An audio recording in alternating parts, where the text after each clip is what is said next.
Acepté el trabajo por necesidad, no por vocación. En ese entonces ya estaba atrasado con la renta, debía 2 cuotas del seguro médico y tenía la nevera tan vacía que cada vez que la abría podía oír el eco de mi propia miseria. Cuando me ofrecieron el puesto en la vieja morgue del Distrito Norte, no hice preguntas. Me bastó con saber que el sueldo era fijo.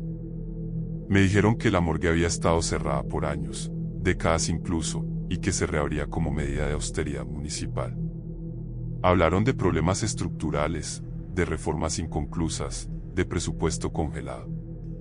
Pero lo curioso fue la forma en que lo decían, como si tuvieran que recordarse a sí mismo la versión oficial, como si se esforzaran en creerla. Nadie me advirtió nada más, aunque todos, sin excepción, evitaban mirarme a los ojos cuando mencionaban el sitio. La primera vez que entré al lugar, sentí como si hubiera cruzado el umbral de algo que no me pertenecía. Era un edificio bajo, de fachada gris y ventanas pequeñas que apenas dejaban pasar la luz. Las luces interiores parpadeaban al encenderlas, y el eco de mis pasos en el corredor principal sonaba más fuerte de lo que debía. El frío era constante, pero no como el del aire acondicionado, era un frío profundo, inmóvil, que se te metía en los huesos, aunque llevaras abrigo.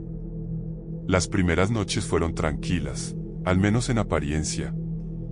Me dedicaba a recibir los cuerpos que traían los camilleros, a documentarlos, a organizarlos según las instrucciones del protocolo, y luego pasaba el resto de la noche haciendo rondas o matando el tiempo leyendo informes antiguos. Pero había algo inquietante en la rutina. Sentía que no estaba solo. Cada tanto, mientras recorría el pasillo de cámaras frigoríficas, tenía la certeza de que alguien caminaba unos pasos detrás de mí, pero al girar no había nada. O creía ver una sombra cruzar fugazmente de una puerta a otra. O escuchaba el leve chirrido de un carro metálico moviéndose sin que nadie lo empujara. Me decía que era el cansancio, la sugestionabilidad típica de los espacios solitarios, los turnos nocturnos y la falta de vitamina D. Pero entonces empecé a notar algo más perturbador.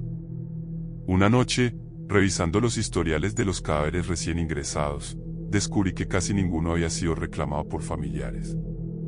Algunos eran indigentes, otros suicidas, pero lo curioso era que varios tenían anotaciones inusuales en sus registros: condenado por prácticas esotéricas, prohibición eclesiástica, acto ritual, inhumación denegada por comunidad religiosa. Había incluso un par de casos donde se hablaba abiertamente de excomunión. Era raro. Muy raro. En mi carrera había visto muchas cosas, pero nunca tantos cuerpos con ese tipo de anotaciones en un mismo lote. Busqué archivos antiguos en el cuarto de registros, un cuarto empolvado lleno de carpetas rotas, cajas sin etiquetar y hojas que se deshacían al tocarlas. Muchos documentos tenían las páginas arrancadas o tachadas con tinta negra. Sin embargo, en medio de esa ruina de papel, encontré una libreta vieja, cubierta con una capa gruesa de polvo y moho. Entre sus hojas, había una nota escrita con tinta azul ya deslavada, que apenas se leía. Decía: no deben volver a estar bajo el mismo techo. Nada más. Ni firma, ni fecha, ni contexto. Solo esa frase, solitaria y temblorosa, como escrita por alguien en estado de desesperación. No sabía qué significaba, pero empecé a atar cabos. Esa morgue no había sido cerrada por fallas estructurales. La habían sellado. Y ahora, con el afán de ahorrar unos pesos, habían decidido romper el sello. La siguiente semana llegó un cuerpo que me dejó helado. Un hombre de unos 40, sin documentos. Encontrado en un baldío, aparentemente muerto por hipotermia. Al revisar su torso, noté una cicatriz en forma de espiral tallada justo sobre el esternón. No era un corte accidental ni quirúrgico. Era un símbolo. Uno que no reconocí de inmediato, pero que me provocó un escalofrío al tocarlo con los guantes puestos. Era como si ese pedazo de carne aún palpitara, tibio en medio del frío. Sentí un retorcijón en el estómago. Ese cuerpo no estaba del todo muerto. Esa noche me costó mucho dormir, aunque sabía que debía mantener la compostura. Pero lo que ocurrió después terminó de romper mi escepticismo. Faltaban unos minutos para las 3 de la mañana. Había terminado mi ronda y me disponía a revisar los refrigeradores. Conté los cuerpos uno por uno, verifiqué las etiquetas, cerré cada compuerta y anoté todo en la bitácora. Cuando terminé, di media vuelta para regresar a mi escritorio, pero entonces lo escuché. Una voz, baja, arrastrada, salida de entre el hierro. Una voz que pronunció mi nombre. Rubén. No fue una alucinación. Fue mi nombre, dicho con claridad desde uno de los compartimientos que había revisado segundos antes. Me paralicé. No pude moverme. El pasillo parecía alargarse a mi alrededor. Volví a mirar las compuertas y noté que una estaba entreabierta. Justo la del hombre con la espiral en el pecho. No recordaba haberla dejado así. Juraría que la había cerrado y asegurado como todas las demás. Di un paso. Solo uno. No fui más allá. Algo dentro de mí me gritaba que no lo hiciera. Que no lo abriera. Que no mirara. Así que me quedé quieto, mirando aquella compuerta entreabierta como si del otro lado hubiese un ojo invisible, observándome también. Un intercambio silencioso. Un pacto no dicho. Esa noche no volví a cerrar los ojos. Y no sería la última vez que escucharía esa voz. Hay noches en las que uno siente que el tiempo se detiene. No de forma poética o nostálgica, sino como si el reloj del mundo entero se oxidara y se rehusara a seguir. Esa noche fue una de ellas. Desde que escuché mi nombre surgir desde el interior del congelador supe que algo había cambiado. No en la morgue. En mí. Pasé el día siguiente en casa, encerrado, sin abrir cortinas, sin responder llamadas. Traté de convencerme de que había sido el cansancio, el estrés acumulado. Pero cuando cerraba los ojos, veía la compuerta entreabierta. Y sentía, no recordaba, sino sentía, que algo me observaba desde la oscuridad, como si se hubiera despertado y aún no decidiera qué hacer conmigo. La noche siguiente regresé. No por valentía. Por desesperación. Necesitaba el trabajo. Necesitaba creer que podía enfrentar lo que fuera que estuviera ocurriendo, envolverlo en un informe clínico, reducirlo a una estadística o a una nota de pie de página. Pero ya era tarde para racionalizar. Apenas pasadas las 2 de la mañana, hubo un corte de luz. La morgue quedó completamente a oscuras.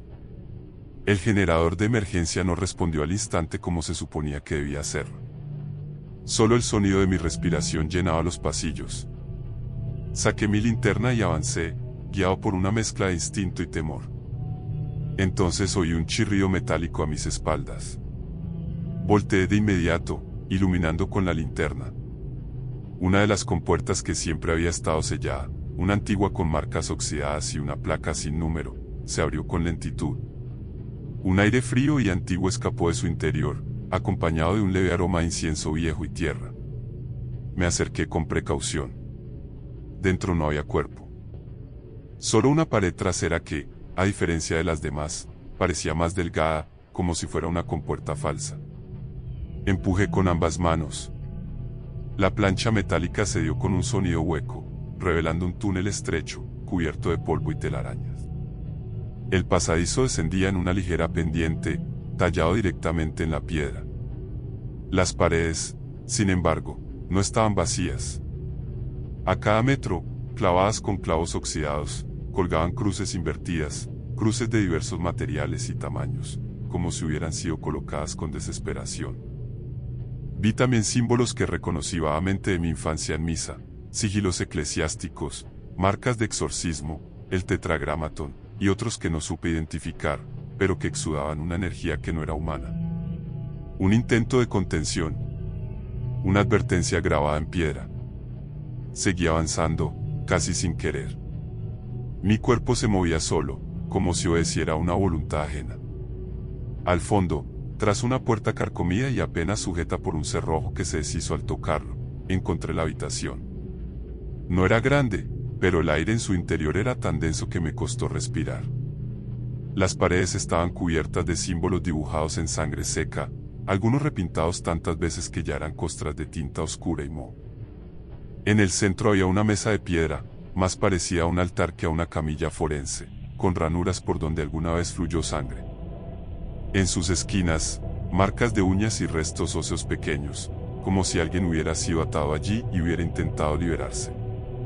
Sobre el altar descansaba un libro encadenado. El cuero de su cubierta parecía hecho de piel curtida, y la cadena que lo ataba estaba oxidada, pero intacta. No tenía título. Solo un símbolo grabado a fuego, una espiral invertida que giraba hacia adentro, como si absorbiera la mirada. No debí tocarlo. Lo supe en el instante mismo en que mis dedos se posaron sobre la tapa.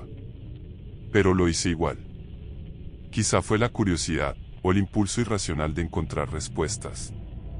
Al romper la cadena, sentí un susurro en la nuca, como si alguien hubiera exhalado suavemente detrás de mí. El aire en la sala se volvió denso, casi líquido. Abrí la primera página. Letras negras, torcidas, como si hubieran sido escritas por alguien con los dedos rotos. Había listas, nombres, fechas, descripciones, algunos con detalles espeluznantes: quemado en plaza pública por herejía, ahogado con piedras en el pecho, colgado por profanar la misa, enterrado fuera de Camposanto, boca abajo. Reconocí varios nombres. Había leído esos expedientes en los archivos de la morgue. Eran los cuerpos que habían llegado recientemente. Todos estaban ahí. Incluso el del hombre de la cicatriz en espiral. Entonces, pasé la página y encontré el mío. Rubén Domínguez. Fecha, vacía. Causa de muerte, vacía. Estado, en tránsito. El papel temblaba bajo mis dedos, aunque mis manos no se movían. Y justo cuando leía esa línea, el libro exhaló. No es una metáfora. El libro exhaló. Un aliento tibio, húmedo, que salió de entre sus hojas y me golpeó el rostro con un murmullo. El suelo vibró. El techo crujió. Y en algún lugar, muy arriba, en los refrigeradores de la morgue, algo se agitó. Salí corriendo de la sala, tropezando por el túnel, jadeando, sin atreverme a mirar atrás. Al llegar al pasillo principal, la luz había vuelto, pero no como antes. Parpadeaba en ráfagas, como si algo jugara con el sistema eléctrico. Caminé tambaleante hacia la cámara frigorífica, y los vi. Los cadáveres. No se movían. Pero sus ojos, uno por uno, estaban abiertos. Todos. Ojos vidriosos, apagados, pero fijos en el techo. Algunos me seguían mientras pasaba. Uno de ellos movió los labios apenas, como si estuviera intentando recordar cómo hablar. Esa noche no dormí. Cuando por fin cerré los ojos, me vi desnudo en una sala inmensa, redonda, llena de cadáveres que se alzaban en silencio. Me rodeaban, me señalaban. Repetían mi nombre como una letanía: Rubén, Rubén, Rubén. Pero lo más terrible no fue su voz. Fue la sensación que me invadió al mirar mis propias manos y descubrir que no eran mías, que estaban cubiertas de heridas y símbolos y que, como ellos, yo también estaba muerto. Cuando desperté, estaba de nuevo en la morgue, tendido sobre la mesa de autopsias, sin recordar cómo había llegado allí. Me incorporé con dificultad. Todo estaba en su sitio, pero no del todo. Caminé hacia la salida. La puerta principal ya no estaba donde debía. Solo había una pared de ladrillo viejo. Intenté otra salida. Nada. Los corredores ya no seguían la misma disposición. Como si el edificio hubiera cambiado, como si estuviera vivo y decidiera remodelarse mientras dormía. Estaba atrapado. No sé cuánto tiempo pasó. Las luces se apagaban y encendían a voluntad. A veces los cuerpos reían. A veces escuchaba el sonido de pasos descalzos. Nunca sabré cuánto tiempo estuve de rodillas junto al grimorio, temblando como un condenado antes del hacha. No sabría decir si fueron minutos, horas o siglos derramados entre las páginas abiertas de ese maldito libro, mientras el eco de los susurros seguía reptando por las paredes. Sentía la garganta cerrada, los ojos secos de tanto horror, y el cuerpo tan ajeno que pensé por un instante que ya no estaba vivo, pero no. Aún respiraba. Y fue precisamente esa certeza, esa persistencia tenaz de la vida, la que atrajo lo que vendría después. Primero fue el sonido. sordo, como un leve crujido de madera vieja, pero en un sótano de concreto y acero como aquel, no debía haber nada que crujiera. Luego, un segundo sonido, uñas, quizás, arrastrándose desde adentro de los cajones refrigerados, como si los muertos buscaran palpar las paredes desde dentro. Me arrastré lejos del grimorio, sin fuerzas para ponerme en pie, y fue entonces cuando los vi, los ojos. No uno ni dos, sino decenas. Abriéndose, todos a la vez. Vidriosos, vacíos, pero atentos, fijos en mí. Como si esperaran una orden. Uno de ellos, un cuerpo al que recordaba vagamente haber ingresado yo mismo una noche de tormenta, se irguió con una lentitud nauseabunda. Su boca se abrió, despegando los labios como si aún tuvieran que recordar cómo hacerlo. De su garganta brotó un sonido que no era voz, sino la vibración hueca del ultratumba, pero que entendí con claridad brutal: tú abriste la puerta. Tú serás el guardián. El aire se volvió irrespirable. Me puse en pie tambaleando, dispuesto a huir, a trepar paredes si era necesario, a arrancarme los ojos para no ver más. Pero no llegué lejos. La morgue, ese lugar que conocía como la palma de mi mano, ya no era el mismo. Las salidas habían desaparecido. El pasillo que antes conducía a la escalera ahora se retorcía en una espiral imposible, cubierta de símbolos que sangraban tinta oscura.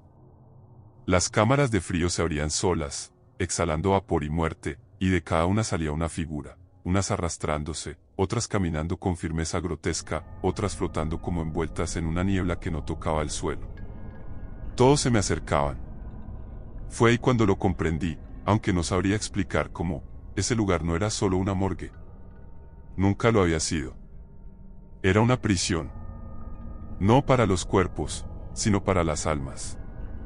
Aquellos a quienes la fe había condenado, los que murieron malditos por el dogma, los suicidas, las brujas, los renegados, los herejes que exhalaron el último aliento bajo excomunión.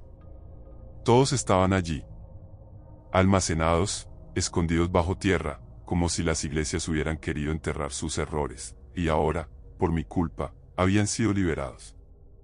Uno de ellos, una anciana de cabello largo y blanquecino que caminaba con los pies invertidos, extendió una mano hacia mí y proyectó en mi mente una visión tan vívida que grité. Me vi ardiendo en una pira, vi inquisidores riendo mientras cortaban su lengua, y vi, en sus ojos, la promesa de una venganza más antigua que cualquier credo. Todos me rodearon. Eran muchos, más de los que jamás imaginé que podrían caber en un solo lugar. Me ofrecieron un trato. Lo entendí sin necesidad de que lo pronunciaran. Podía ofrecerme a cambio. Podía permitir que me usaran, que mi alma quedara atada como sello para sellarlos de nuevo. Era la única forma de permitir que descansaran, que su sufrimiento terminara. Podía, con mi vida, cerrar la herida que había abierto. O podía quedarme. No muerto. No libre. Simplemente, existiendo. Viviendo bajo el peso del horror, cargando con su condena, marcado para siempre. Sabía lo que eso significaba. Sería maldito. Perseguido por sombras que no podrían ser vistas, por voces que nadie más oiría. Cada noche se convertiría en un desfile de alaridos, cada día en una espera al borde de la locura. Lo supe. Lo acepté. Y elegí vivir. Tal vez fue cobardía. Tal vez fue arrogancia. Tal vez, en el fondo, quise creer que podría con ello. Que podría sobrevivir a los muertos. No sé cómo escapé. Un instante estaba rodeado por ellos y al siguiente, desperté fuera, entre la lluvia, tirado en la entrada trasera de la morgue como si me hubieran escupido al mundo. Me dolía todo. Sangraba por la nariz y los oídos. Mi ropa estaba empapada y mis uñas negras. Pero estaba vivo. Solo entonces comenzó el verdadero infierno. Nada volvió a ser igual. Las luces parpadeaban cuando entraba en una habitación. Los espejos se empañaban solos. Las voces no cesaban. A veces eran lamentos, otras veces risas infantiles, otras, simplemente mi nombre susurrado al oído. Las personas se alejaban de mí. Los perros aullaban cuando pasaba. Perdí mi trabajo. Mi hogar. Mis amigos. Nadie lo dijo, pero podía verlo en sus ojos, algo en mí apestaba a muerte. Pasaron años así. Años de miseria, de tormento. Nadie me creía. Me internaron una vez, pero ni siquiera los psiquiatras pudieron soportar que durmiera en sus hospitales. Los focos explotaban. Los relojes se detenían. En uno de los pabellones, una enfermera se arrojó por las escaleras después de atenderme. Nadie volvió a acercarse. Me echaron. Vivía en callejones, entre cartones, escribiendo en servilletas lo que escuchaba cada noche. Los nombres. Las fechas. A veces, los rostros de los muertos volvían, sentados frente a mí, sus ojos vacíos pero acusadores. Nunca hablaban. Solo me miraban. Uno de ellos, el de la boca quemada, me mostró una soga una noche. La dejó caer a mis pies como si fuera una sugerencia. Hoy colgué la cuerda. Está atada con fuerza a una viga podrida de este edificio abandonado donde me escondo del mundo. No hay nadie más aquí. Solo yo y ellos. No tengo miedo. La cuerda se mece. La silla está lista. Me pregunto si esto cerrará el círculo. Me pregunto si al morir, me convertiré en uno de ellos o en su nuevo guardián. Sea como sea, el silencio será, al fin, mío.